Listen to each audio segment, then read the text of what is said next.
नमो सिद्धाणं नमो आयर्याणं नमो वज्रायाणं नमो लोई सविसाहुं लक्ष्मी निवास निलयं विलीन विलयं निधाय हृदिवीरम् आत्मानुशासनमहं वक्षे मोक्षाय भाव्यहरणम्। हमने चर्चा की थी श्लोक नंबर 33 पर आचार्य गुरुभद्र स्वामी द्वारा विरचित आत्मानुशासन ग्रंथ कि हिंसादि के त्यागी सत्पुरुष आज भी हैं। अगर किसी जीव को ऐसा लगता है, शिष्य प्रश्न करता है कि आज के समय में चतुर्थ काल जैसे जीव दिखाई नहीं देते, वो तो कथाओं में ही दिखाई देते हैं, वर्तमान में तो देखने में आते ही नहीं है, तो क्या करें? जितना बनता है पंचम काल में उतना कर लेते हैं, जितना बन रहा है उतना ही सही। तो ऐसा नहीं है, काल कोई भी हो, स्थान कोई भी हो, क्षेत्र द्रव्य क्षेत्र काल भाव कुछ भी हो, धर्म का स्वरूप जैसा है वैसा ही रहेगा, उसमें रंच मात्र भी परिवर्तन नहीं चलेगा, रंच मात्र भी परिवर्तन नहीं चलेगा। और अपने शास्त्र का कथन है कि मिथ्यात्व का तो अंश मात्र भी बुरा है। कहते ना, इतना लोक व्यवहार के नाम पर हम मिथ्यात्व को बढ़ावा देते हैं। आज के समय में लोक व्यवहार के नाम पर मिथ्यात्व को बढ़ावा देना, ये संसार बढ़ाना है, संसार को बढ़ाना है, क्योंकि मिथ्यात्व का अंश मात्र भी बुरा है। हम सोच लेते हैं इतना कर लेते हैं तो इसमें क्या दिक्कत है, दुनिया तो ये सब कर रही है, हम इतना सा कर लेते हैं तो क्या दिक्कत है कि अंश मात्र भी बुरा है। एक बहुत अच्छा सा उदाहरण है, हमारे धर्मी जी वही सब देते थे कि परंपरा है गांवों में, पुराने लोगों के बीच में महिलाएं होती हैं घर में, तो जो बुजुर्ग व्यक्ति आता है उसे खास के जाना पड़ता है, थोड़ा खासना पड़ता है ताकि वो सिर वगैरह ढक ले, जो भी है परंपरा है।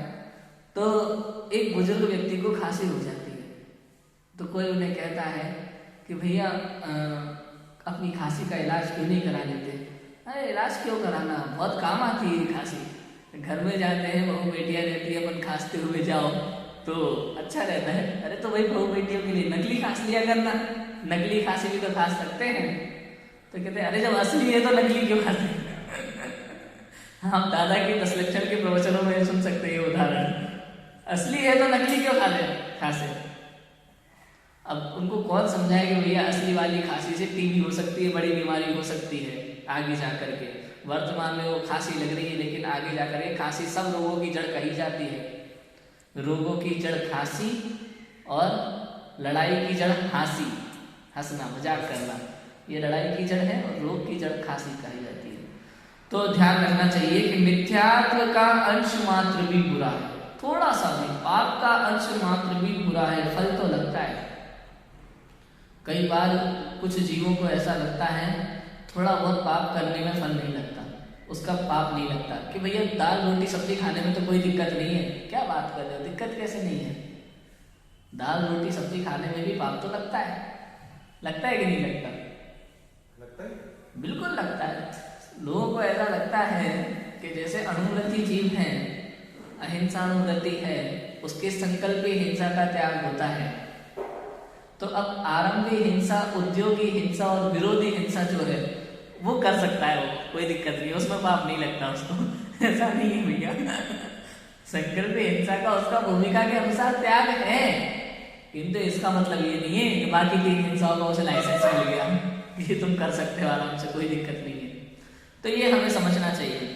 देखो यहाँ लिखा है अगले छंद में, लौकिक जीवों की मूर्खतापूर्ण प्रवृत्ति।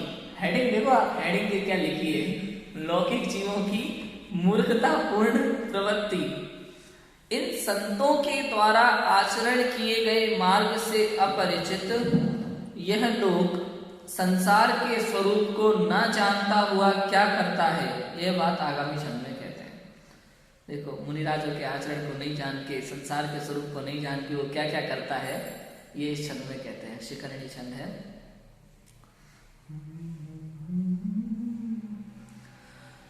पिता पुत्रं पुत्रा पितरमभिसन्धाय बहुधा विमोहादिहेते सुखलभमवाप्तुं नृपपदम् अहो मुग्धो लोको मृतिजनन दृष्टान्तर्गतो न पश्यत्यश्रान्तं तनुमुपहरन्तं यमममुम्। महावीराष्टक स्तोत्र की छंद की लय जो है वैसी लय है इस छंद की। शिखरिणी छंद है और इसी के समान एक हरिणी छंद होता है, उसका नाम हरिणी लिखते हैं, वो भी ऐसे ही गाया जाता है। पिता पुत्र को पुत्र पिता को ठगते हो कर मोहाधीन, अंश मात्र सुख भोग हेतु वे चाहे राज मुकुट हो दीन। अहो मूढ़ जनयम की जन्म मरण दानों में रह कर भ्रांत, नहीं देखते उस यम को जो तन हरने में रहे अशांत। कहते मोह के कारण जिसमें सुख का अंश भाजित होता है, ऐसे राजपद की अभिलाषा से पिता पुत्र को और पुत्र पिता को ठगता है। अहो बड़ा आश्चर्य है कि मूर्ख लोग जन्म मरण रूपी ताड़ के मध्य में स्थित शरीर को निरंतर हरण करने वाले यम को नहीं देखते। लोग कहते हैं ना वर्तमान में काल का प्रभाव है, पंचम काल है, थोड़ा बहुत तो करना पड़ता है, झूठ नहीं बोलोगे तो जीवन कैसे जियोगे, चोरी नहीं करोगे तो जीवन कैसे जियोगे, इतना तो चलता है, मायाचार तो करना ही पड़ता है आज के समय में, वरना लोग हमारे साथ क्या कुछ नहीं करेंगे अगर हम थोड़ा बहुत मायाचार नहीं सीख पाए। थोड़ा तेज होना पड़ता है, कहते हैं कि नहीं कहते। ये सुनने में थोड़ा अच्छा लगने लगता है आज के समय में बाहर की बातें, लेकिन ये हमें बहुत नुकसान देती है, बहुत नुकसान होती है। आज पूरी दुनिया कहती है ना लड़कियों को सेल्फ होना चाहिए पूरी तरह से, कहने में अच्छा लगता है लेकिन रियलिटी नहीं है। आज कोई रिश्ते नहीं निभा पा रही है, तलाक का सबसे बड़ा कारण बनना है। और उपदेश ही घर से वैसा ही मिलता है बचपन में, बेटा पढ़ ले अच्छे से, नहीं तो हमारी तरह तुम होगी घर में। मतलब ये क्या है, ये क्या है, ये सलाह दी जा रही है तलाक ले लेना भविष्य में अगर समस्या आए तो। जीवन भर तुम्हारे बर्तन ही मांजना पड़ेगा। हाँ, बर्तन नहीं मांजना पड़ेगा, वही बहुत सारी बातें हैं। मतलब ये समझो कभी कभी लगता है, ऐसा विचार आता है क्या सलाह दी जा रही है बच्चों को, छोटे छोटे बच्चों को, बेटा पढ़ाई अच्छे से कर ले, अपने पैरों पे खड़ी हो जाएगी तो बोलना सीख जाएगी, इससे अत्याचार नहीं सहने पड़ेंगे, अनादिकाल से लड़कियों पर अत्याचार होने। बहुत सारी बातें मैंने लेख लिखे। स्त्री अपने आप को खुद स्वयं पता नहीं क्यों इतना कमजोर मानती है, जानबूझ करके कहती है बेटा हमने तो बहुत दुख भोगे हैं, हमारे जितना तो कोई भोगता ही नहीं है, स्त्रियों पे तो हमेशा से अत्याचार होते आ रहे हैं, कोई पूछता नहीं है, जगह जगह अपमान होता है।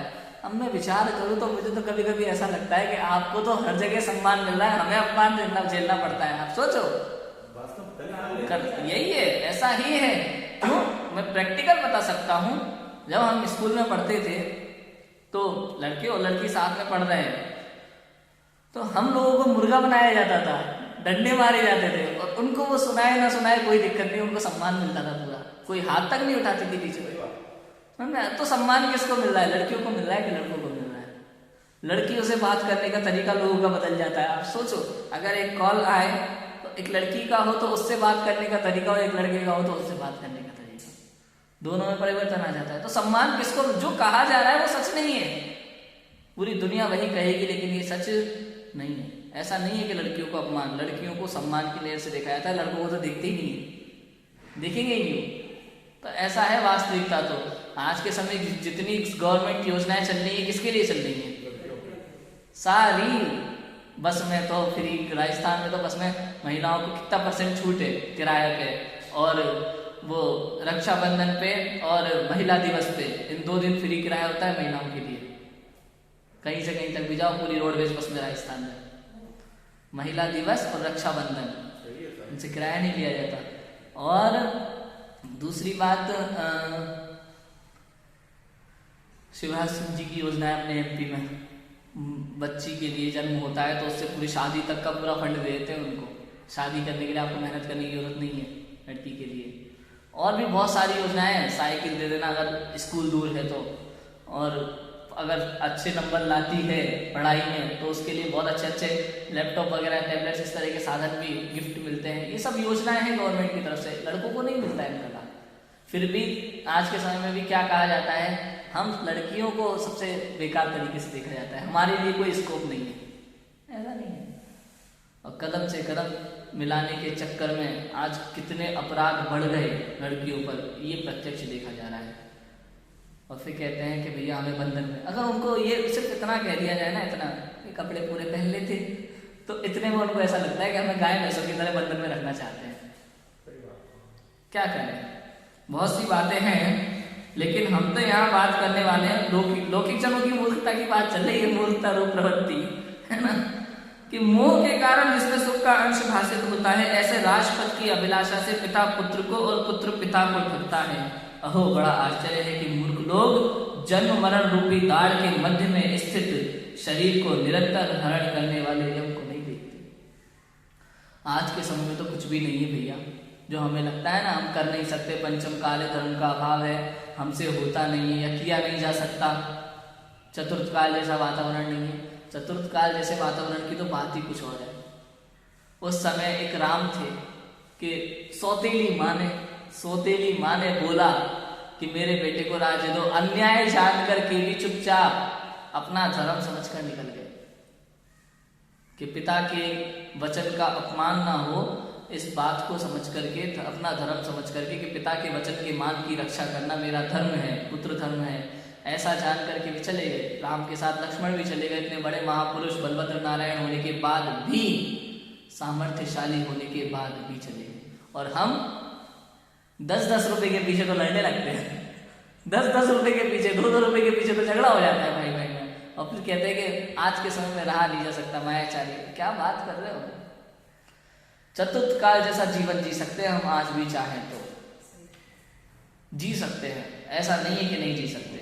जो लोग ऐसा दावा करते हैं कि हम आज के समय में चतुर्थ काल जैसा जीवन नहीं जी सकते तो वो गलत है। क्यों? क्योंकि आगम हमारे साथ है। जिनवाणी कहती है कि वर्तमान में भी सच्चे दिगंबर भावलिंगी संत होते हैं, कलिकाल में अंत तक रहेंगे और श्रावक भी रहेंगे। क्यों?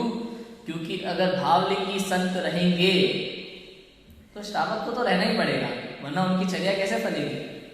सच्चे श्रावक के बिना मुनियों की चर्या कैसे चलेगी। आहार दान होगा और भी कार्य होंगे, तो श्रावक भी सच्चे होने ही होने हैं निश्चित रूप से। अगर उत्कृष्ट होता है तो नीचे वाले लोग तो, नीचे की भूमिका के लोग तो होते ही होते हैं, है ना। तो इतना हमें समझना चाहिए कि वर्तमान में भी हम लोग सच्चे काम कर सकते हैं, अच्छे काम कर सकते हैं। ये लौकिक जनों की मूर्खता रूप प्रवृत्ति है कि वो लोग डर के भागते हैं। जो नहीं होता ना, जो काम नहीं होता, कोई कहानी है बहुत प्यारी सी, छोटी सी कहानी है, लौकिक कथा है, एकदम छोटी सी कहानी और बड़ी प्यारी कहानी है। लोमड़ी की कहानी है। उसको भूख लगी होती है, खाने होते हैं अंगूर, पेड़ के नीचे खड़े होकर के जोर जोर से छलांग मारती है, पेड़ के नीचे खड़े होकर के अंगूर खाने के लिए। लेकिन जब अंगूर नहीं खा पाती तो पता है क्या बोल के चल जाती है, अंगूर खट्टे हैं। मतलब जो काम होता नहीं है ना, उससे उसको बेकार बोल के चले जाते हैं। ऐसे ही अच्छे काम जो हम नहीं कर पाते, छोड़ो यार, इतना कौन करेगा, ये नहीं हो पाता है हमसे, इतना भी बहुत है, इतना कर लिया ये बहुत है, तो ऐसा चल के आगे चले जाते हैं। ये हमारी गलती है, यह गलती है, बहुत बड़ी गलती है।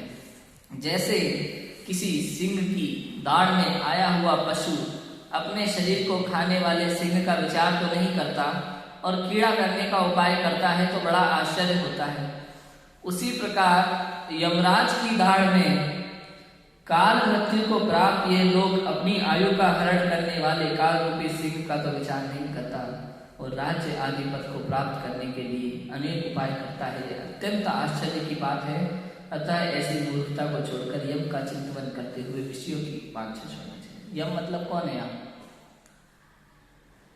यमराज मतलब कौन? वो भैंसे पे बैठ करके आता है 2 सींग वाला पुरुष वो यमराज नहीं है। वो काल्पनिक है। यमराज मतलब आयुकर।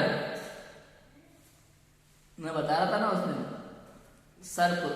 सर्प के मुख में मेंढक और मेंढक मच्छर को खाने के लिए पीछे लगा। बात बता रहे थे। हाँ बता रहा था ना उस दिन। ये देख लो आप, इस उदाहरण को लगा लो यहाँ पे।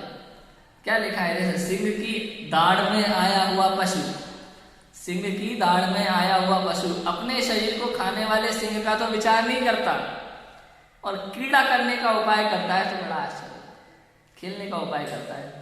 उसी प्रकार यमराज की दाढ़ में के बीच में काल मृत्यु को प्राप्त यह लोग अपनी आयु का हरण करने वाले काल रूपी सिंह का तो विचार नहीं करता, राज्य आदि पद को प्राप्त करने के लिए अनेक उपाय करता है। यह अत्यंत आश्चर्य की बात है। ऐसी मूर्खता को छोड़कर यम का चिंतन करते हुए विषयों की बात से सुनना चाहिए। अगर इस बात को हम लोग के साथ लौकिक जनों के बीच में बोले तो वो तो ये कहते हैं धर्म की बात है, इसको इसका इस संसार में कोई काम नहीं, बात होगा, जीना तो पड़ता है तो ये भी करना पड़ता है।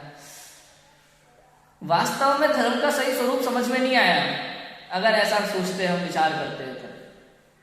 ये सत्य है, वो घटना देख लो आप, वो संसार वृक्ष वाली घटना, वो शहद के चक्कर में अपना जीवन गंवा देता है।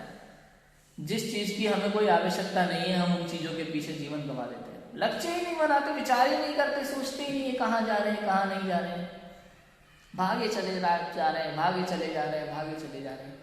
आपको ऐसा कोई मूर्खतापूर्ण लेक्चर सुनना है ना तो इनकी स्पीच सुन लो। ये जो मार्केटिंग वाले हैं ना, नेटवर्क मार्केटिंग वाले, इनकी स्पीच सुन लो आप। इनकी स्पीच में आपको बताया, मतलब उनका कोई, वो सिर्फ सपने दिखाते हैं बड़े बड़े। एक टीवी शो है, उसमें क्या करता है, वो 3 आवारा लड़के होते हैं, 3, मतलब उनको कोई काम धंधा नहीं होता, एक चौथा होता है वो भी काम धंधा नहीं करता है, वो आकर के उन तीनों को पढ़ाता है मतलब बातें, मतलब बड़ी बड़ी सपने दिखाता है अपनी बीवी के डर से। उसको कोई ना कोई काम करना है तो कोई भी काम करेगा, देखो बच्चों ये वाला काम करते तुम मेरे साथ मिलके काम करो, इसका बहुत स्कोप है मार्केट में, ऐसा काम दूंगा तुम्हें, इसका मार्केट में बहुत स्कोप है, तुम बहुत कमाओगे, तुम्हारे पास खुद की गाड़ी होगी, खुद का बंगला होगा, बड़े बड़े लोग तुम्हारे आगे झुकेंगे, ऐसा सपने दिखा देता है। वो पूछते काम क्या है, कुछ नहीं, काम वाली बाई बनना है तुम्हें, काम वाली बाई बनना है तुम्हें काम वाली बाई बन जाओ, क्योंकि आजकल काम वाली बाई आती नहीं है, बहुत नखरे दिखाती है, तुम बुक वाला काम कर लो और हर घर से तुम्हें 30 से 40 हजार रुपये मिलेंगे और काम करने के, और करो काम आराम से, देखना महीने 2 महीने में तुम्हारे पास। ऐसे सपने दिखाते हैं, ऐसे ये लोग आते हैं नेटवर्क मार्केटिंग वाले। एक मोटरसाइकिल होगी टूटी फूटी सी, स्कूटी पे बैठ करके 3-4 लोग आएंगे और पूरे करोड़पति बनने के सपने दिखा करके चले जाएंगे 5 मिनट में तो ऐसा होता है। सबसे ज्यादा वो क्रमबद्ध पर्याय को ऐसा ठुकराएंगे कि आप अगर सोच किया, चाह किया और मेहनत किया तो आपको भविष्य मिलेगा ही मिलेगा। तो हर एक आदमी क्यों अंबानी नहीं बन सकता है? नहीं हो सकता भैया, मैंने देखे हैं नेटवर्क मार्केटिंग में जिन सक्सेस लोगों के लोग उदाहरण देते हैं उनके बारे में भी पता है, और ये भी पता है कि किस तरीके से ठग करके, धोखा दे करके कंपनियों को वो आगे बढ़ते हैं, और उनका उसके पीछे भी क्या कारण होता है, उनके साथ इतने लोग जुड़े हैं तो उसका कारण क्या है, बेसिक पीछे वो बचपन से वो किस लेवल पे था, उस लेवल के अनुसार उसके कितने संपर्क में लोग थे, उसकी बात को कितने लोग मानते थे, कौन व्यक्ति इतना, मतलब सक्सेस व्यक्ति ऐसा उदाहरण देते हैं, ऐसा सक्सेस व्यक्ति का उसकी सक्सेस के पीछे वास्तविक कारण क्या थे उसको तो इग्नोर कर देते, वो तो समझ ही नहीं पाते, उनको लगता है खाली इसी वजह से वो इतना सक्सेस हुआ है। ऐसा नहीं है, उसके पीछे कई तरह के वास्तविक कारण होते हैं, एक नहीं होता। कभी भी कोई घटना घटती है ना, अच्छी या बुरी घटना, उसके एक कारण नहीं होते, अनेक कारण होते हैं, अनेक कारण होते हैं। छोटी से छोटी चीज में भी अगर कोई एक्सीडेंट भी हुआ हो तो एक कारण नहीं होता, अनेक कारण होते हैं। अगर कोई व्यक्ति नौकरी से रिजाइन करता है तो उसके एक कारण नहीं होते, अनेक कारण होते हैं। कोई एक कारण से कभी रिजाइन नहीं करता है, कोई नहीं करता, अनेक कारण होते हैं मन में, तब होता है काम। ठीक है, ऐसा होता है। तो जैसे सिंह की दाढ़ में आया हुआ पशु, बिल्कुल ऐसे ही आज हम हैं, हम सब जीव काल मृत्यु में पड़े हुए हैं, पता नहीं है कल क्या होने वाला है। ऐसे ही एक और व्यक्ति था, मैं नाम नहीं लूंगा, मेरा मित्र था, बहुत अच्छा मित्र, मतलब मित्र तो दूर का मित्र था क्योंकि मित्रता तो मेरी है नहीं जाना किसी से, तो लेकिन हाँ सहपाठी था, और हमेशा बड़ा बनने का सपना था उसका, पैसे कमाने का, मेहनत का, कुछ ना कुछ करना है, कुछ ना कुछ करना है, बाहर की किताबें पढ़ना, मतलब उसको लगता था कुछ करेगा आगे जाकर के। और समय ऐसा आया कि एक बस उड़ा के चली गई बाइक पे से। अब वो आईसीयू में रहा और फिर चला गया। तो गोपाल मेरा क्लासमेट था, आईसीयू में था, चला गया।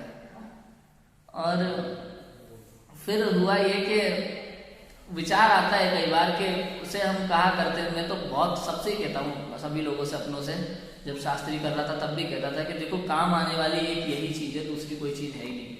आप भले विचार कर रहे हो, सोच रहे हो, आपको अच्छा लग रहा है, वर्तमान में दुनिया भर के सपने आपके दिमाग में होंगे, लेकिन सत्य यही है, सत्य तो यही है। और इसके बिना किसी और चीज में रुचि आनी ही नहीं चाहिए हमें। तो करते हम सब है, ऐसा नहीं है मैं भी जॉब करूंगा, पैसे भी कमाता हूँ, कपड़े सब चीज करते हैं, सारे शौक ऐसा नहीं है कि हम बिल्कुल ऐसे हो गए, करता हूँ। लेकिन फिर भी जब भी कोई बात होगी तो मैं एक ही बात कहता हूँ कि जिनवाणी से बढ़कर कुछ नहीं, इस बात से बढ़कर कुछ नहीं, रुचि हमारी इसमें होना चाहिए। भले मैं दूसरा काम भी कर रहा हूँ, भोजन करते समय भी जिनवाणी की बातें दिमाग में रहती है, तभी सच्चे हम शास्त्रीय या सच्चे विद्वान या फिर सच्चे श्रावक कहलाएंगे, मुमुक्षु कहलाएंगे। क्यों? आप देखो वास्तव, और ऐसा नहीं है कि ये कोई धार्मिक दृष्टि से कह रहा हूं मैं, ये लौकिक दृष्टि ही है। ऐसा होता है लोक में। कैसे होता है? आप देखो, कोई अपन लोग बैठ करके भोजनशाला में बात कर रहे हैं, कोई डॉक्टर होगा तो चाहे कोई भी बात, आप किसी भी तरह की बात करो, वो अपने डॉक्टर वाली दिमाग जरूर लगाता है उसमें। क्यों लगाता है? क्योंकि उसके दिमाग में वही चीज बार बार चलती है, 24 घंटे उसी को पढ़ता है, उसी को सोचता है, उसी के बारे में चिंतन करता है। तो बात चाहे कोई भी चल रही हो, वो अपनी डॉक्टर वाली बात उसमें जरूर लगाता है। ऐसे ही इंजीनियर का लो, ऐसे सीए का लो, और ऐसे ही लॉ पढ़ने वाले का लो, तो वो सब ऐसा ही है। कोई भी बात आप कर रहे हो, वो अपने क्षेत्र की बात उसमें लेकर के जरूर आता है। ऐसे ही हम लोग हैं, चाहे बात कोई सी भी हो, उसमें अध्यात्म की दृष्टि जरूर लगाते हैं। और होना ही चाहिए, इसमें कोई धार्मिक प्रवृत्ति मत समझो। ऐसा मत समझो कि भाई ये तो धर्म में इतना घुस चुका है, या धर्म की बात करता है शास्त्री इसलिए ऐसा कर रहा है। तो ऐसा नहीं है, ये वास्तविकता है। इसमें कोई ऐसा नहीं सोचना चाहिए, वास्तविकता है, ये सच है। और मैंने सच बताऊं ना, जीवन में कोटा गया था तब भी ये सोच करके कभी नहीं गया कि मुझे धर्म पढ़ने का रुचि है या फिर धर्म पढ़ना है। आज भी ऐसा नहीं लगता मैं धर्म के लिए कुछ करता हूँ। धर्म है क्या? स्वभाव का नाम ही तो धर्म है। मैं तो सिर्फ सही गलत का निर्णय करके आगे बढ़ रहा हूँ। अगर मुझे लगता है कि ये मेरे योग्य करने योग्य कार्य नहीं है तो बस नहीं है। इसमें धर्म और अधर्म की बात कहाँ से आ गई? समझ रहे हैं बात को? धर्म तो आत्मानुभव का नाम है। अच्छे काम करने का नाम धर्म हम व्यवहार से कह जरूर देते हैं, लेकिन वो नहीं है। धर्म तो निर्विकल्प अनुभव का नाम है, वास्तव में देखा जाए तो। समझ आया? वस्तु के स्वभाव का नाम है। धर्म क्या होता है? धर्म क्या होता है? धर्म तो एक स्वभाव, एक शक्ति, एक स्थिर चीज है। धर्म क्रिया नहीं होती है। क्रिया तो ये शुभ भाव, ये पुण्य पाप में चली जाती है। धर्म की क्रिया कहते जरूर ना, क्रिया कहाँ होती है? जैसे एक वस्तु में अनंत धर्म होते हैं, तो धर्म तो है ना, है, उसका नाम धर्म है, जो है। और फिर स्यादवाद क्या होता है कि उस धर्म को कथन करना अलग अलग प्रकार से, वो स्यादवाद होता है। ऐसे अनेकांत और स्यादवाद है। अनेकांत और स्यादवाद किसे कहते हैं? कि एक वस्तु में अनंत धर्म का होना, ये अनेकांत है। और स्यादवाद किसी अपेक्षा से उन धर्मों का कथन करना, वो स्यादवाद है। ऐसा अनेकांत और स्यादवाद होता है। तो हमें यही समझना चाहिए कि लौकिक में भी, घर में, बाहर में, कहीं मंदिर में, दुकान में, कहीं भी वही कार्य करो, वही कार्य करो जो सही लगता है, सही लगता है धर्म की दृष्टि से। जितना हो सके उतना सही होना चाहिए, जितना हम कर सकते हैं उतना। जितना नहीं कर सकते वो एक अलग बात है। भूमिका के अनुसार बहुत सी चीजें ऐसी नहीं हम कर पाते, लेकिन फिर भी उसमें ऐसा नहीं सोचना चाहिए नहीं कर पाते तो फिर ठीक है, इतना चलता है, ऐसा नहीं। हमें यही सोचना चाहिए कि हमारी कमजोरी, अपनी कमजोरी को स्वीकार करना तो हमें आना ही चाहिए। समझ आया? ऐसा नहीं कि चलो अरे भैया इसमें कोई दिक्कत नहीं है, इतना तो हम कर सकते हैं, ऐसे कोई दिक्कत, ये नहीं चलेगा। कर रहे हैं ये बात अलग है, लेकिन कर सकते हैं ऐसा नहीं। समझ में आया? ऐसा है, हमें भाषा में ध्यान रखना चाहिए अपनी में, क्योंकि कुछ बात हो जाती है तो वो पाप रूप हो जाता, पाप बनने वाला बात हो जाती है, जनवाणी के विरुद्ध हो जाता है वो कथन, है ना, ऐसा ध्यान रखना चाहिए। तो हम देखो संसार रूपी वृक्ष की तरह और वो मेंढक की तरह, जो सांप के मुंह में मेंढक है वो मच्छर खाने के पीछे लगा हुआ है, काल सर्प में कब वो सांप उसको निगल जाएगा पता नहीं। ऐसे ही क्या पता कल क्या होगा, हम लगे हैं दुनिया भर के चक्कर काटने के लिए, ये भी कर लूं, ये भी कर लूं, ये भी कर लूं, नाम कमाओ, बनाना ठिकाना, पता नहीं कितनी बातें दिमाग में पड़ी हुई है। लेकिन सच तो यह है कि इससे बड़ा कोई काम नहीं है, और कल क्या होगा हमें पता नहीं है। इसलिए हमें कोशिश करना चाहिए, पूरी कोशिश करना चाहिए कि अगर कहीं हमें कोई उपाय करें तो सिर्फ वीतराग की प्राप्ति का उपाय करें, बाहर के जो कार्य है वो सिर्फ आवश्यकता के अनुसार करें। और वास्तव में ऐसे कई उदाहरण हैं, ऐसे भी बहुत, गुरुदेव श्री का उदाहरण भी है। कहा जाता है ना, सच बोलते थे, कोर्ट में भी उन्होंने सच बोला, वो एक पैकेट ज्यादा रख रहा था पैसे लेकर के, वो नहीं, वो अनुकरणीय है, वो चीजें होना चाहिए हमारे जीवन में, और है, होना चाहिए और है, ऐसी चीजें हमारे जीवन में होना ही चाहिए वास्तविकता में। बहुत से ऐसे लोग हैं, सेठ जी हुए हैं दुकान में, जो अपना टाइम से दुकान खोलते हैं, टाइम से बंद, कि भैया मुझे अगर भोजन के लिए या घर गृहस्थी चलाने के लिए 500 रुपये की आवश्यकता है, तो वो टाइम नहीं देखते, वो तो ये देखते हैं कि स्वाध्याय मंदिर प्रवचन पूजन के बाद में दुकान खोली 10-11 बजे, अब मैं तब तक ही बैठूंगा जब तक मुझे 500 रुपये नहीं निकल आते। एक बार 500 रुपये 1 घंटे में निकल आए तो 1 घंटे बाद दुकान बंद, शाम को 6 बजे तक निकलते हैं तो 6 बजे दुकान बंद। इस तरह के भी उदाहरण हैं और होना चाहिए, ये अनुकरणीय है, आदर्श लोग हैं वास्तव में हम जैसे जीवों के लिए, तो हमें करना चाहिए। तो लौकिक जीवों की जो मूर्खतापूर्ण प्रवृत्ति है उससे हमें दूर रहकर धर्म की तरफ कदम बढ़ा करके आगे बढ़ना चाहिए, और हम ऐसा करें और वीतरागता की प्राप्ति करें। इसी मंगल भावना से अपनी की बात को विराम देते हैं। कल पढ़ेंगे विषयांग पुरुष की दुर्दशा का।